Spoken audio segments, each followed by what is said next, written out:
Que Dieu vous bénisse, bien-aimés de Dieu, au nom de Jésus-Christ, notre Seigneur et Sauveur. Nous pensons aujourd'hui vous donner les 5 définitions bibliques des 5 dons du ministère. Bibliquement parlant, un prophète, c'est un porte-parole de Dieu. C'est la bouche autorisée de Dieu, c'est le messager de Dieu. Dieu lui donne des messages et lui les transmet au peuple de Dieu. Il ne prédira l'avenir que quand Dieu lui donne la révélation. Au cas contraire, il continuera de donner la parole écrite qui est la Bible au peuple de Dieu. Voilà pourquoi un vrai prophète authentique, il connaît la parole écrite qui est la Bible, parce qu'il est aussi un enseignant biblique, bien-aimé. Et il y a un aspect important, un cas particulier. Souvent, quand un prophète authentique parle de la part de Dieu, le peuple de Dieu se trouve toujours souvent dans l'égarement. Voilà pourquoi il utilise souvent un langage tranchant, c'est-à-dire la réprimande ou la correction vis-à-vis du peuple de Dieu. Néanmoins, sa plus grande motivation, c'est l'amour de Dieu, parce qu'il a mission de ramener le peuple de Dieu au droit chemin. Et en le faisant, le peuple de Dieu qui s'était repenti, qui ont eu la tristesse selon Dieu parce qu'ils ont été réprimandés par les prophètes, ils ont été corrigés par les prophètes, ils ont demandé pardon à Dieu, ils ont pris la décision de reprendre, de retourner au droit chemin. Les bénédictions de Dieu spirituelles qui viennent dans leur vie, Dieu peut les montrer à ces prophètes-là par la révélation. Et lui, à son tour, il pourra prédire l'avenir. C'est-à-dire, il va prédire l'avenir. Il va donner avec précision les solutions de Dieu qui viennent dans la vie de ce peuple de Dieu. Et quand je dis avec précision, il parlera du temps, de la solution de Dieu, même des hommes ou des choses qui vont concourir à cela, voire même de l'environnement, du lieu où ces réponses de Dieu viendront. C'est avec précision, cela ne rate jamais. Isaïe avait prédit sur la venue du Messie. En Isaïe, quelque part, il a dit que les ténèbres ne régneront pas toujours. Et quand Jésus-Christ avait commencé son ministère terrestre, la Bible dit que les gens qui habitaient la ville de Nephtali et des Abilons avaient vu une lumière. Même ceux qui habitaient dans la région de l'ombre de la mort, une grande lumière s'est élevée. Après combien d'années, bien-aimés? Quand les prophètes Agabus étaient venus trouver les sandales et la ceinture que Paul avait mis de côté parce qu'il s'est baigné. La Bible dit en Actes quelque part dans un chapitre qu'il vient, il dit aux gens qui étaient là, il a pris ses sandales et cette ceinture, il les a portées, il dit que le Saint-Esprit me dit c'est que le propriétaire de ces objets sera arrêté à Jérusalem par le méchant. C'est ce qui s'était passé, bien-aimé. Cela n'avait jamais raté. Qu'est-ce qui arrive aujourd'hui? Beaucoup de prophéties ne s'accomplissent pas. Pourquoi? Parce qu'elles ne viennent pas de Dieu. Ces soi-disant prophètes les ont dites par audace. Dieu n'a pas été la source pour leur donner ces révélations. C'était le diable lui-même. Voilà pourquoi il n'y a pas de résultats, il n'y a pas de solution biblique. C'est ça le ministère d'un prophète. Donc il ne travaille jamais avec Dieu chaque jour par la révélation. Un prophète authentique travaille avec Dieu chaque jour par l'inspiration. La parole de Dieu, la parole écrite de Dieu qui habite dans son cœur, qui lit chaque jour. Dieu peut le prendre avec son esprit sur lui dans l'Ancien Testament, son esprit en lui dans le Nouveau Testament. Dans l'entretemps, pendant qu'il travaille avec lui, il peut enseigner cela au peuple de Dieu. Donc, un vrai prophète, un vrai ministre de Dieu travaille avec Dieu par inspiration chaque jour à tout moment. Mais par la révélation que quand Dieu lui donne la révélation. Et ça c'est authentique. Conformément en Deutéronome 29, 29 et Jérémie 33, 3. Même de Genèse 1, 1 jusqu'en Apocalypse 22, 21. Maintenant, un apôtre, c'est un ministre de Dieu qui apporte une nouvelle lumière à sa génération. S'il parle des choses anciennes, il va utiliser des nouveaux termes, une nouvelle compréhension pour augmenter la connaissance spirituelle de Dieu dans le cœur des croyants. La connaissance de Jésus-Christ dans le cœur des croyants, des promesses de Dieu, de principes spirituels, voire même de comment Satan fonctionne dans leur vie.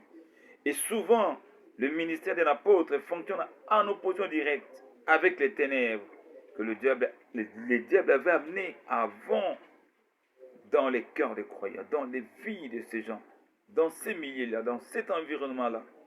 Comme lui opère le ministère d'apôtre, il va dissiper ces ténèbres. La puissance, la lumière d'un apôtre entre dans les cœurs des croyants, entre même dans la profondeur du cœur des croyants pour dissiper les ténèbres, les doutes, l'inquiétude, la peur, les soucis, bien-aimés. Parce que quand on augmente votre connaissance, vous comprendrez que vous êtes négatif, que vous avez laissé votre cerveau au diable, qui l'amène à tout moment, les doutes, l'inquiétude, la peur, que vous vivez en étant un esclave de ces choses négatives. Alors qu'en face d'un apôtre authentique, ces choses seront balayées, enlevées, dissipées. Elles seront remplacées par la vraie connaissance de Dieu, augmentée, qui va graver dans leur cœur, dans son cœur, la confiance en Dieu, l'assurance et la fidélité. Voilà un apôtre. Il amène toujours une nouvelle lumière de Dieu à sa génération. C'est-à-dire qu'il illumine les cœurs spirituels des croyants, de l'Église bien-aimée de Dieu. Un évangéliste maintenant, c'est un ministre de Dieu qui gagne les âmes à Dieu, où il forme des gens sur comment gagner les âmes à Dieu. Il les envoie sur le terrain et à leur tour, ils gagnent les âmes à Dieu en descendant sur le terrain. Et ils sont toujours dirigés par Dieu. Ils sont toujours envoyés, guidés par Dieu. Ils peuvent entrer dans une avenue. Dieu peut leur montrer la maison, les noms de la personne, de l'œil de Dieu, vers qui il va les envoyer. Et c'est merveilleux quand ces choses fonctionnent d'une manière authentique. Un pasteur, c'est un ministre de Dieu qui travaille sur terre, c'est-à-dire, à part ses prières sur le peuple de Dieu, à part le fait de travailler, je ne sais pas quoi, peut-être dans son bureau, chez lui à la maison, il trouvera du temps pour descendre, aller visiter les croyants. Il ne choisit pas seulement les croyants africains, il travaille avec tout le monde. Il a du temps, il descend, il visite les croyants, il cause avec eux, il passe son temps avec eux. Des fois même il mange avec eux. Plus il passe de son temps avec eux, ils deviendront des amis. Ils deviendront intimes. Ces croyants-là n'auront plus la honte pour lui dire des choses qui les dérangeaient, qui les bloquaient. Et Dieu va lui énergiser pour donner la parole appropriée à ces gens-là afin qu'ils trouvent des solutions bibliques dans leurs besoins. Un pasteur authentique ne travaille jamais par l'argent, pour l'argent. Non, bien-aimés de Dieu. Ils font autre chose. Maintenant, un docteur, c'est un enseignant biblique. C'est le professeur, un ministre de Dieu qui enseigne la parole de Dieu droitement divisée. C'est le docteur qui forme des prophètes, qui forme des apôtres, qui forme des évangélistes, qui forme des pasteurs. Et c'est merveilleux. Dans l'Ancien Testament, Dieu avait souvent travaillé avec le pasteur et beaucoup plus, je crois, les prophètes. Avec Jésus-Christ, il a opéré tous les 5 dons du ministère. C'est ce que Dieu nous a donné dans notre émission de la grâce. Nous avons, avec le don du Saint-Esprit, les 5 dons du ministère. que les hommes de Dieu authentiques croient Dieu pour les opérer dans l'Église, parce que ce ne sont que les saints dons du ministère en opération d'une manière authentique qui aident les croyants à grandir spirituellement. D'ailleurs, ce n'est pas un secret. Les saints dons du ministère fonctionnent toujours en contraste avec la sémence du serpent, les enfants du diable.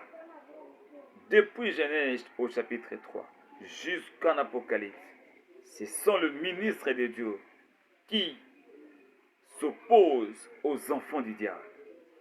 Quand les ministres de Dieu s'élèvent en opérant les saints dons du ministère d'une manière authentique dans l'Église, dans les vies des croyants, comme ça produit la croissance spirituelle dans les cœurs des croyants, le camp du Satan est bouleversé. Il est renversé.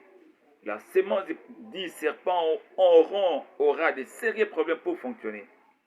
C'est ce qui se passe. Au cas contraire, quand c'est du côté de la sémence du serpent qui fonctionne dans leur plus grande capacité, ils jettent les profonds sommets spirituels dans l'Église. Les hommes de Dieu tombent. Les hommes de Dieu aiment maintenant, ils vont beaucoup aimer l'argent, les choses matérielles. Ils vont renverser le principe. L'Église sera trouée. Satan pénétrera dans l'Église si facilement. Il se passera beaucoup de choses mauvaises dans l'Église.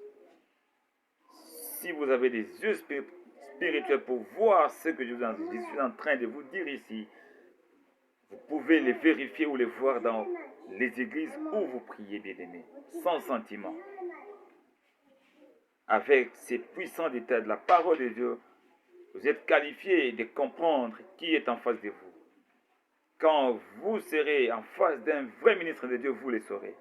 D'un imposteur, d'un magicien, d'un sorcier, d'un exorciste, vous le saurez aussi, ou des manipulateurs. Ne soyons jamais des enfants spirituels, bien-aimés. Il faut grandir spirituellement dans la connaissance de la vraie parole pour être aujourd'hui à l'abri, pour jouir des bénédictions de Dieu et être capable de fonctionner dans votre pleine capacité, spirituellement parlant. En adorant Dieu en esprit et en vérité, vous détruirez à grande échelle les œuvres du diable.